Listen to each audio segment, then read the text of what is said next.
Hi there, I'm Thomas Gregory. I'm the Vamoosh creator, and I want to show you my new piano book.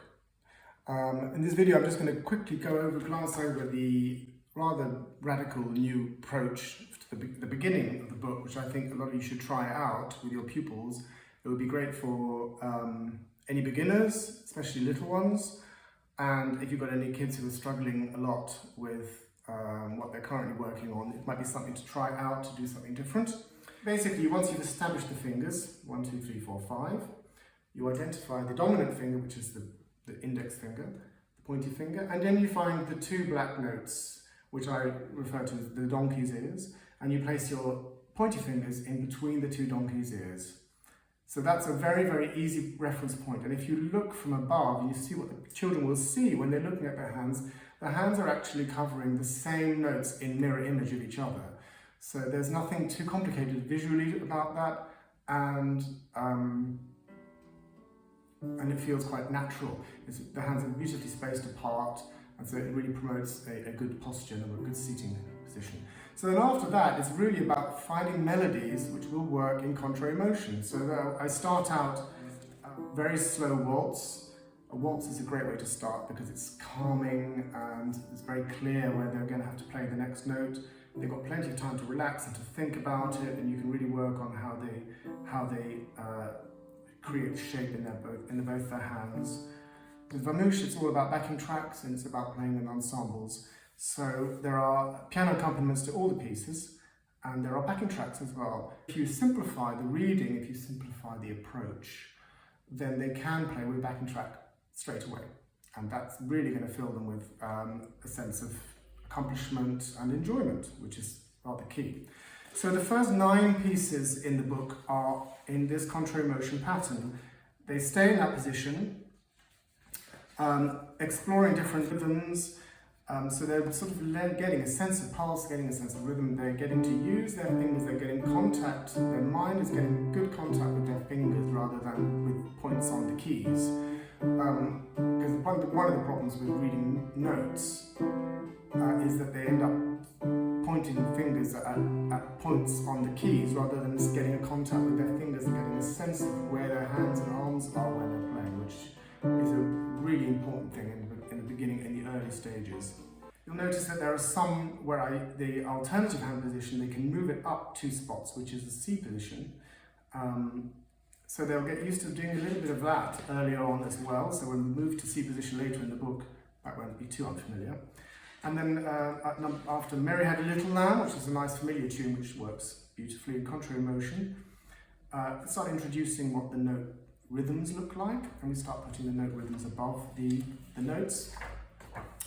And then when we get, after we've done 9 pieces, including Go Tell Aunt Rhody, which I was delighted to see works very nicely in contrary motion with a nice accompaniment, in both alternative hand positions. You can move your left hand into these 2 different hand positions.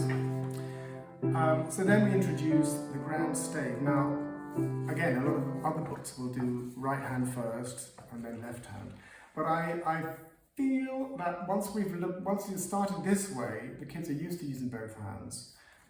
It's okay to introduce the grand stave, and also it's rather crucially, it helps them to understand the geography of the instrument. As a teacher, you may have been telling them a little bit about the names of the notes, but we don't really have to do that until at this point in the book. What is nice to see is how the right hand notes are going up from middle C are an exact mirror of the notes going down from middle C in the left hand. So they can see, they've already got used to seeing sort of mirror images on the keys already, but now by moving their thumbs up to middle C, they can start to read how the notes sort of spread out from middle C. So the first few pieces, once they've seen the grand stave, are notated in both the fingering pattern that they're used to seeing and also the notes. Now the beauty of that is, first of all, they can play the piece straight away without a lot of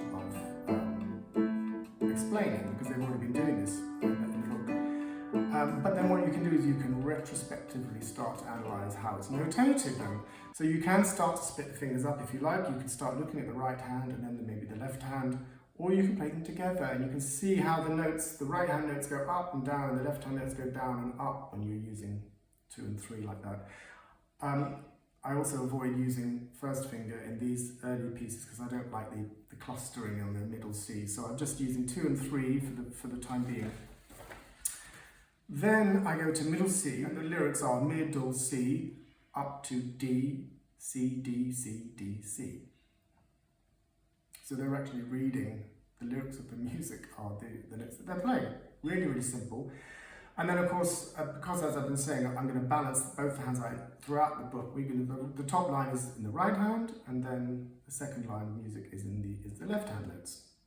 And as with a lot of these pieces, they are going to do exactly the same thing that they've already done in the right hand, they're going to do in the left hand. The fact that the pieces are easy to explain will save you a huge amount of time in the lesson, and the kids will be more energized, I think. When kids start to lose interest, it's when they're having to listen to adults talking too much. So then we carry on, and then what I try to do is when we get to rippling waves, for example, I start taking out the information that they're used to. So I've taken out the fingerings, and I've taken out some of the notes, and I ask them to write them in. This is a way of introducing theory into the lesson, not in a way that's sort of boring or intimidating, but it's kind of part of the music making process, which I think is key.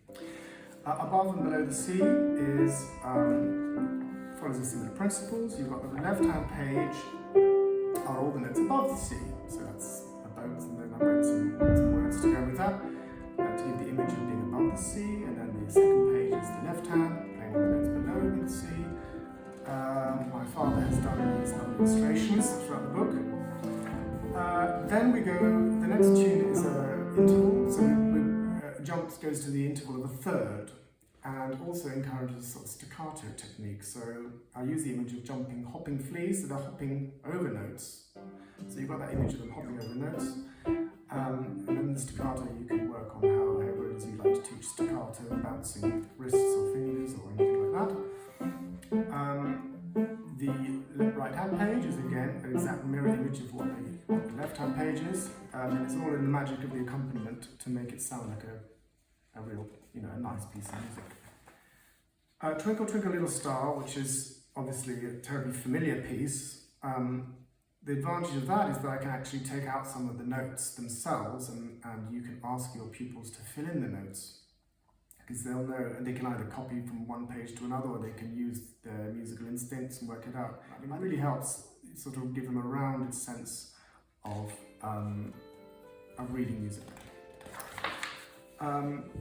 I like Sky.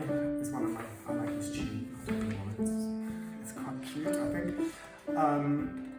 That mixes up the intervals, mixes up what the left hand is doing from the right hand. So the left hand and the right hand are now cooperating, if you like, in the same way they did in Twinkle Twinkle Little Star.